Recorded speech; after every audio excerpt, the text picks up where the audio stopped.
여러분 안녕하십니까? KBC 8시 뉴스입니다. 오늘은 2023년 개묘년 마지막 날입니다. 시민들은 한 해를 보내는 아쉬움 속에 설레는 마음으로 갑진년 새해를 기다리고 있는데요. 타종식이 열리는 광주 5.18 민주광장에는 벌써부터 많은 시민들이 모여들고 있습니다. 현장에 나가 있는 취재기자 연결합니다. 고영민 기자, 그곳 분위기 어떻습니까? 네, 저는 지금 5.18 민주광장에 나와 있습니다. 새해를 여는 종소리를 듣기 위해 많은 시민들이 모여 민주광장으로 속속 이어지고 있습니다. 평년보다 포근한 날씨 덕분에 벌써 시민들이 나와 기념사진을 찍으며 들뜬 마음으로 새해를 기다리고 있는데요. 이제 3시간 반쯤 뒤면 갑진년 새해가 시작되는 순간에 맞춰 제아의 종소리가 33번 울려 퍼집니다. 이번 타종 행사에는 용띠 청년 등 시민대표 19명을 비롯해 22명이 참여합니다. 타종식에 앞서 축하 공연과 드론 라이트 쇼가 진행되며 이번 행사는 불꽃쇼로 화려한 밤하늘을 수놓으며 마무리됩니다. 광주시는 타종 행사에 참여하는 시민 편의를 위해 지하철 추가 열차를 운행합니다. 개묘년 마지막 날을 맞아 전남에서도 타종 행사가 곳곳에서 열립니다. 목포 유달산 시민의 종각과 여수 향이람 종각에서 타종 행사가 진행됩니다. 지금까지 5.18 민주광장에서 KBC 고영민입니다. 2023년의 마지막 해도 이제 저물었습니다. 여러분들에게 올 한 해는 어떤 한 해였나요? 힘들고 고된 일이 많았지만 그래도 뜻깊었던 기억들 하나씩 가지고 한 해를 마무리하고 계실 텐데요. 광주 전남 지역민들이 기억하는 2023년을 박성호 기자가 들어봤습니다.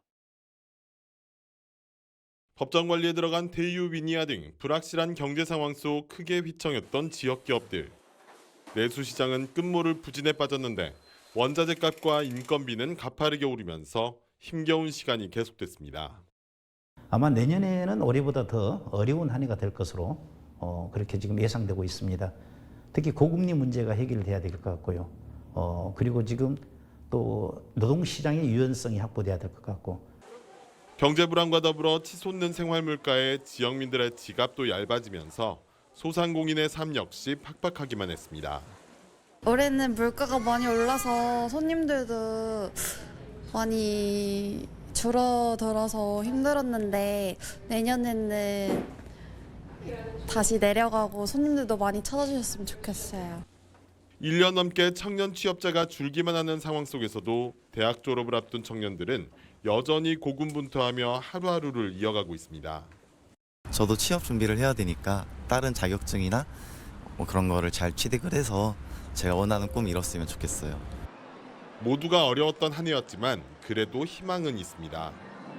어려웠던 코로나19를 이겨내며 어제보다 나은 오늘을 맞이한 만큼 새해는 2023년보다 나은 한 해가 될 것이라는 소망을 가져봅니다.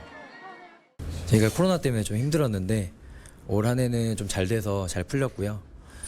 내년에는 더 잘 됐으면 좋겠습니다. 다사다난했던 2023년을 뒤로하고 다가오는 2024년은 지역민 모두에게 희망과 회복의 시간이 되길 바라봅니다. KBC 박성호입니다. 2023년의 마지막 날 광주 전남은 대체로 흐린 날씨가 이어지면서 마지막 해넘이를 보기 어려웠습니다. 하지만 내일 2024년의 첫 해돋이는 광주 전남 대부분의 일출 명소에서 볼 수 있을 전망입니다. 내일 해돋이 시간은 오전 7시 37분에서 42분 사이로 대체로 맑아 구름 사이로 해돋이를 볼 수 있을 것으로 예상됩니다. 내일 아침 최저 기온은 영하 5도에서 3도 분포로 오늘보다 춥겠고 낮 최고 기온은 7도에서 11도로 오늘과 비슷하겠습니다. 2024년 새해 첫 해돋이를 볼 수 있는 전남의 일출 명소로 3곳이 선정됐습니다. 전남관광재단은 해남 땅끝마을, 고흥 남열 해돋이 해수욕장, 담양 추월산 등 3곳을 일출 명소로 선정했습니다. 해남 땅끝마을에서는 코로나19 사태 이후 처음으로 해맞이 축제가 개최되며 고흥 남열 해수욕장과 담양 추월산에서는 주변 경관과 함께 일출을 감상할 수 있습니다.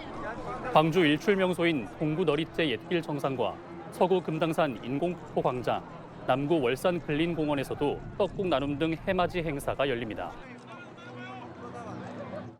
한동훈 국민의힘 비상대책위원장이 다음 달 4일 광주를 방문하는 등 전국 시도당 신년 인사회에 참석하는 광폭 행보에 나섭니다. 한 위원장은 다음 달 4일 국립 5.18 민주묘지 참배를 시작으로 광주시당 신년 인사회에 참석한 뒤 오후에는 충청북도 청주를 방문할 예정입니다. 1월 3일에는 대전과 대구, 5일에는 경기도, 8일에는 강원도를 잇따라 방문하는 한 위원장이 총선을 100여일 앞두고 어떤 메시지를 내놓을지 관심이 모아지고 있습니다.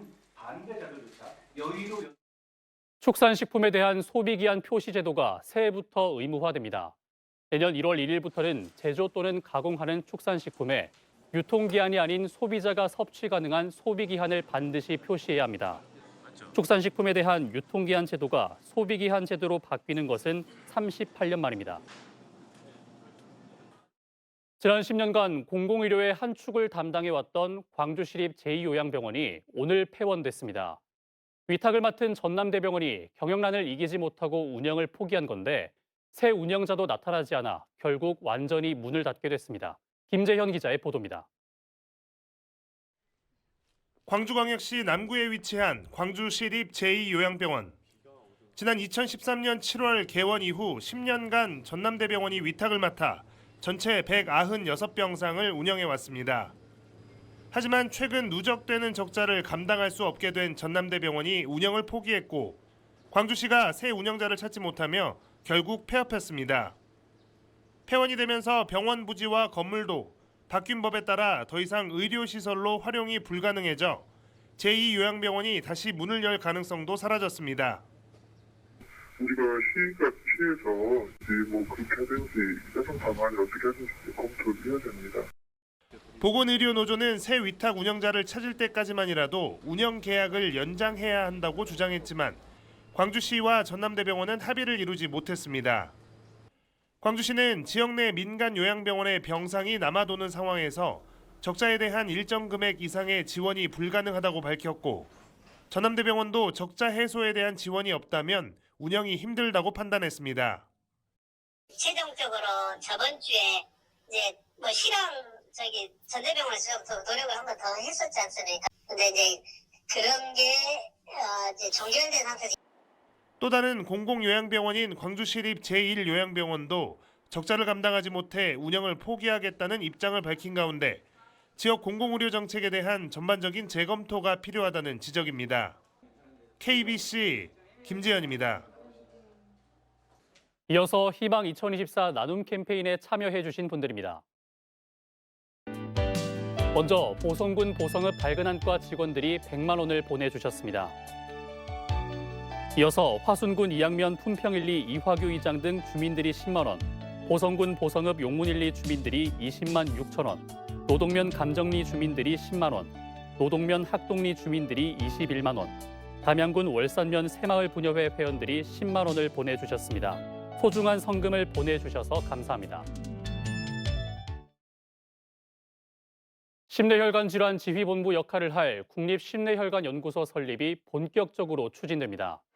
전라남도는 2029년에 장성에 들어설 국립심뇌혈관연구소 설립을 위해 건설공사 타당성 연구용역비 3억 3천만 원을 확보해 사업 추진에 나선다고 밝혔습니다.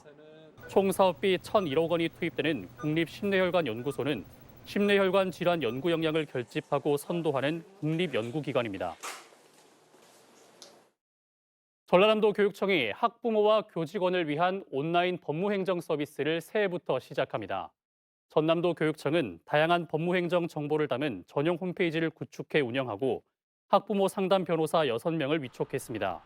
법무행정 홈페이지는 자치법규, 행정심판, 무료법률 상담 등의 코너로 구성해 이용자가 원하는 정보를 쉽게 찾을 수 있도록 했습니다. 영암군 외국인 주민지원센터가 겨울방학을 맞은 외국인 자녀들을 대상으로 돌봄 프로그램을 운영합니다. 다음 달 2일부터 시작되는 이번 프로그램은 센터에 배정된 대학생들이 외국인 자녀들에게 제공하는 과목 보충 수업으로 진행됩니다. 센터는 또 외국인 자녀와 대학생들이 멘토와 멘티 관계를 맺어 외국인 부모의 양육 공백을 지원할 계획입니다. 음주운전으로 5차례나 처벌을 받고도 또다시 음주운전을 한 60대 남성이 법정 구속됐습니다. 광주지법 제3형사부는 지난해 12월 보흥군의 한 도로에서 음주운전을 한 혐의로 기소돼 1심에서 징역 1년 6개월의 실형을 선고받은 63살 A씨의 항소를 기각하고 도주 우려가 있다며 법정 구속했습니다. 재판부는 A씨가 음주운전과 음주 측정 거부 등으로 과거 5차례 형사처벌을 받았는데도 또 음주운전을 했다며 원심의 형이 결코 무겁지 않다고 밝혔습니다.